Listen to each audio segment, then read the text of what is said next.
और अब हम बात करेंगे बिहार की और बात करेंगे बिहार में महागठबंधन की। पिछले कुछ दिनों से लगातार महागठबंधन पे सबकी निगाहें टिकी हुई थी, दो कारण से। पहले सीटों के बंटवारे को लेकर, क्योंकि महागठबंधन अपना कुनबा बड़ा कर रहा है। हमने देखा कि कैसे पशुपति पारस भी उसमें आ रहे हैं, मुकेश सहनी ने भी महागठबंधन का ये कुनबा ज्वाइन किया है, और कांग्रेस कैसे लगातार दबाव बना रही है आरजेडी पर ज़्यादा से ज़्यादा सीटों के लिए। और दूसरा जो सबसे बड़ा मुद्दा था वो था महागठबंधन का चेहरा कौन होगा।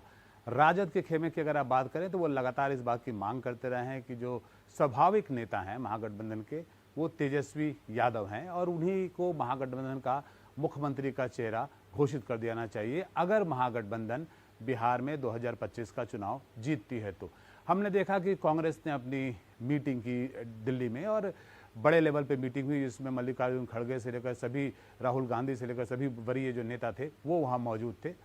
उन्होंने हालांकि इस बात की घोषणा तो जरूर की कि महागठबंधन का जो स्वरूप है, आरजेडी के साथ जो उनका संबंध है, बिहार में इस चुनाव में भी वो जारी रहेगा। लेकिन जहाँ तक चेहरे की बात है, महागठबंधन का चेहरा कौन होगा और तेजस्वी यादव को क्या वो मुख्यमंत्री का चेहरा मानते हैं, उस पर कांग्रेस ने भी चुप्पी साध ली। और कांग्रेस का बड़ा सधा हुआ वक्तव्य आया जिसमें उन्होंने कहा कि इस मामले में चुनाव के परिणाम आने के बाद घोषणा किया जाएगा। तो आज इसी में कल जब यहाँ मीटिंग हुई महागठबंधन की, सबकी निगाहें इस पर टिकी हुई थी और ये उम्मीद की जा रही थी कि दो मसलों को सुलझा लिया जाएगा। पहला मसला था सीटों के बंटवारे को लेकर, जो घटक दलों के आपस में सीटों का बंटवारा होगा, और दूसरा मसला था महागठबंधन के मुख्यमंत्री चेहरे की बात को लेकर। लेकिन एक मसला तो सुलझता हुआ दिखा, दूसरा मसला जो मुख्यमंत्री के चेहरे की बात हो रही है वो सुलझता हुआ नहीं दिखा, और उस पर कोई घोषणा की नहीं गई। हालांकि तेजस्वी यादव को कन्वीनर बनाया गया कोऑर्डिनेशन कमेटी का, जो कि एक बड़ा पद माना जा सकता है चुनाव के मद्देनजर। तो क्या इसे ही आप ताजपोशी मान ले तेजस्वी यादव की? पहले हम ये देखते हैं कि इस पर जदयू क्या क्या कहना है, और उसके बाद हम अपने मेहमानों से भी बात करेंगे। तेजस्वी यादव का ट्रैक रिकॉर्ड रहा है फॉलोअर का। भाई आप देख लीजिए, इनका 2015 में जो राज्य सरकार के माननीय मुख्यमंत्री नीतीश कुमार जी का 7 निश्चय पार्ट 2 है, उसके फॉलोअर बन गए, नीतीश कुमार जी के फॉलोअर बन गए, अपने घोषणा पत्र को दरकिनार कर दिया, प्रण को दरकिनार कर दिया। जो महागठबंधन का घटक दल ने जो सर्वानुमति उसके पहले 2020 के चुनाव में बनाया था उसको भी दरकिनार कर दिया। तो जन कल्याणकारी योजनाओं में सत्ता के लिए उसको भी दरकिनार कर देते हैं। तो ऐसे समन्वय समिति के संयोजक का क्या औचित्य?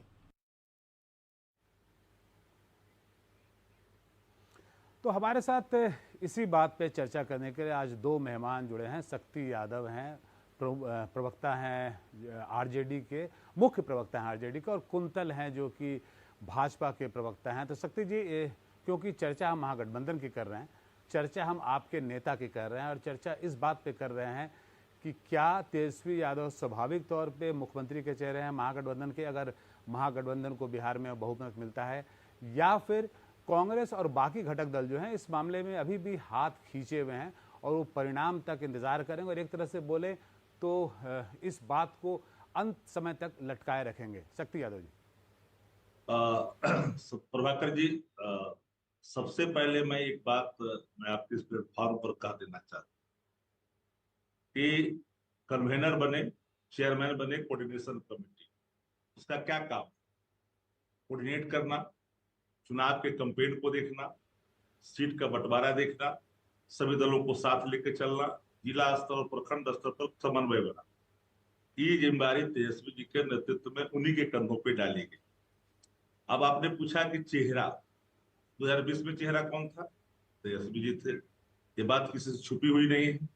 सवाल नंबर 2, अभी तक नेता प्रतिपक्ष के हैसियत से सदन और सदन के बाहर उनकी जो भूमिका है महागठबंधन के साथियों को लेकर चलने की, दो बातें तो बिल्कुल आईने की तरह साफ। फिर भी उसके बावजूद भी ये सवाल पूछे जा रहे हैं। तो ये सवाल पूछने वाले पर मैं कहूं या फिर कुछ समझ की कमी कहूं? अच्छा, पूरब में उगता है सूरज, इस पर कोई सवाल करता हो तो मैं क्या इसका जवाब? सवाल ये भी सामने है मैं को शक्ति जी, ईमानदारी से अगर कहा। शक्ति जी अगर इतना ही आसान होता कि अगर अगर अगर ये इतना ही आसान होता और जैसे पूरब से सूरज उगता है, अगर इतना ही स्वाभाविक सवाल ये होता तो ये सवाल बार बार पूछा नहीं जाता।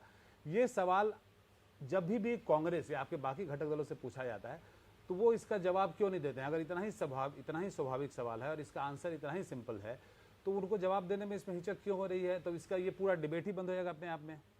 नहीं तो थोड़ा इंतजार का मजा लीजिए, डिबेट होने दीजिए, कुछ चलता रहना चाहिए।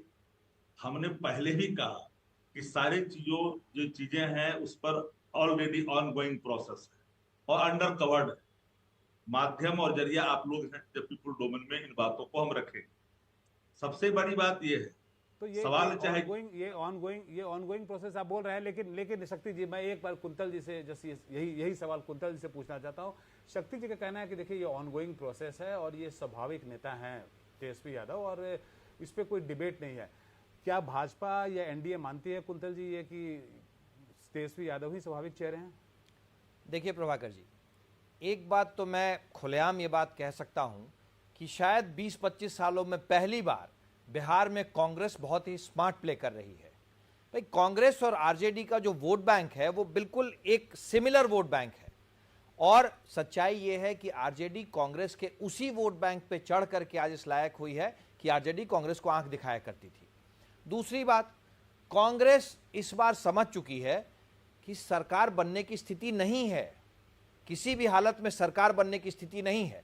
उनको पता है कि अगर किसी बात पे चर्चा करनी है तो वो लीडर ऑफ अपोजिशन पे ही चर्चा करनी है और इस मौके का फायदा उठा करके कांग्रेस राष्ट्रीय जनता दल पे दबाव बना रही है। आप घटनाक्रम को समझें, राहुल गांधी जी का यहां आना, राहुल गांधी जी का अपने कुछ कार्यकर्ताओं के साथ बातचीत करना और यह बात कहना कि कांग्रेस ने बड़ी गलती की है पास्ट में, उसके बाद नवनियुक्त अध्यक्ष और कुछ नेताओं का तेजस्वी जी से मिलने जाना, तेजस्वी जी का तुरंत दिल्ली भागना, राष्ट्रीय अध्यक्ष राहुल गांधी जी और बड़े नेताओं के साथ बैठक करना, उसके बाद फिर से महागठबंधन की पटना में मीटिंग होना, फिर भी नतीजा सिफर रहना। नतीजा क्या रहना? तेजस्वी यादव कोऑर्डिनेशन कमेटी के चीफ होंगे। इसलिए कि कांग्रेस इस मौके को अपनी खोई राजनीतिक प्रतिष्ठा वापस लाने के लिए इस्तेमाल कर रही है। कांग्रेस किसी भी हालत में तेजस्वी यादव को लीडर नहीं घोषित करने जा रही है, मुख्यमंत्री का चेहरा नहीं घोषित करने जा रही है। तो शक्ति जी, क्या ये जो इन्हें कोऑर्डिनेशन कमेटी का चेयरमैन बनाया गया है इसे छोटा मोटा ताजपोशी मान लिया जाए एक, और दूसरा जो कुंतल आरोप लगा रहे हैं कांग्रेस आपके ऊपर दबाव बना रही है बार बार, इस बात को आप एडमिट करेंगे? नहीं, जो चीजें ग्राह्यता के करीब ना हो उसे ग्राह्य नहीं करनी चाहिए, सबसे बड़ी बात। दूसरी बात, एक बात मैं बड़ी ईमानदारी से आपके डिबेट में रखना चाहता हूं। तेजस्वी यादव जी के बारे में आप भी जानते हैं, तेजस्वी यादव जी ने जिन सवालों को लेकर के बिहार की राजनीति में, बिहार की जमीन पे अपने मॉडल को उतारा, 2020 के चुनाव इस बात के प्रमाण है। उन्हीं बातों को लेकर अगर कांग्रेस पार्टी जा रही है तो हीनता का सवाल नंबर 1, नौकरी, बेरोजगारी, पलायन जैसे सवाल तेजस्वी जी के थे। आप भी जानते हैं, पूरा नेशन जानता है, देश भर में सवाल तैरता हुआ दिखाई पड़ा। जो नीतीश कुमार जी नहीं मानते थे, बात कहां से लाएगा? एक सेकंड, एक सेकंड चले गए शक्ति जी। नहीं, एक सेकंड, पूरी हम वही ले जाना चाह रहे हैं। दूसरी बात तो सबको उसी पर आनी पड़ा। और दूसरी बात, एक बड़ा सवाल अभी हमारे साथी कुंतल जी ने कहा कि कांग्रेस पार्टी का स्वाभाविक, अरे भाई शायद अब भूल जाते हैं, कदाचित अगर भूल गए तो स्मरण कर लें, जो स्वाभाविक वोट था वो भाजपा में चला गया। ये बात इनकार कर या स्वीकार कर, ये आपकी मर्जी। जो वोट की बात कर रहे हैं, जो लीडिंग वोट था, जो लीड करने वाले लोग, वो सब चले गए भाजपा में। भाजपा से वो तीर के लाना चाह रहे हैं तो आपको परेशानी होगी, उनको लाना भी चाहिए। हम तो चाहेंगे कि लाए और अच्छी बात है, संघर्ष करनी चाहिए हर घटक दलों को। अब नीतीश कुमार जी अभी तक मुख्यमंत्री बनेंगे कि नहीं बनेंगे ये घोषणा नहीं हुआ। आप जवाब के आसपास घूम रहे हैं लेकिन जवाब पे नहीं आ रहे हैं। मेरा सवाल सिंपल सा है क्योंकि समय की कमी है। आपसे दो सवाल का जवाब दीजिए। पहला, क्या कांग्रेस आपके ऊपर दबाव बना रही है, एक, और दूसरा, इनको जो कन्वेनर बनाया गया इसके इसे हम छोटा मोटा ताजपोशी मान लें तेजस्वी जी का? अच्छा, एक बात, ताजपोशी कोई छोटा मोटा नहीं होता है। ताजपोशी होता है, ना छोटा होता ना बड़ा है। ताजपोशी का महत्व अलग होता है। और कोऑर्डिनेशन कमेटी का चेयरमैन बनना आप समझ सकते हैं कि इससे ज्यादा आपको प्रमाण की आवश्यकता नहीं है। नंबर 2, हम एक बात बड़ी ईमानदारी से कबूलते हैं, मुझे कहने में हिचक नहीं है और सब लोग जानते हैं, कांग्रेस पार्टी के लीडरानों ने ऐसा कभी कुछ नहीं कहा। हमारे कुंतल भाई ने कहा एक बात कि यहाँ राहुल गांधी जी जी आए, शक्ति जी, यह राहुल